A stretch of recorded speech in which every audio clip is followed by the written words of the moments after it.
Aming Diyos na dakila at makapangyarihan, maraming salamat po sa iyong pagpapala at pagmamahal.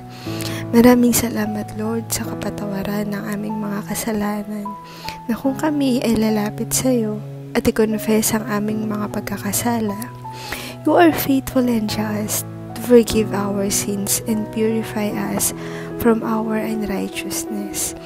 Today, Lord, I pray para po sa mga nahihirapang magpatawad, nabigyan mo po sila ng grasya to release forgiveness sa kanilang sarili o sa mga taong nakasakit sa kanila.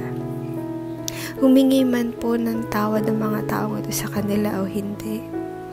Hinihiling ko po, Panginoon, na igawad nila sa kanilang kapwa ang kapatawaran na na-receive po nila mula sa iyo.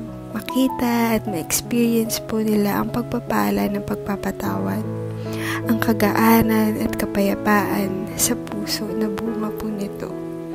At manaig po ang pagmamahal na tanggap namin mula sa iyo. Lahat po ng papuri at pasasalamat ay sa iyo lamang. Sa ngalan ni Jesus. Amen.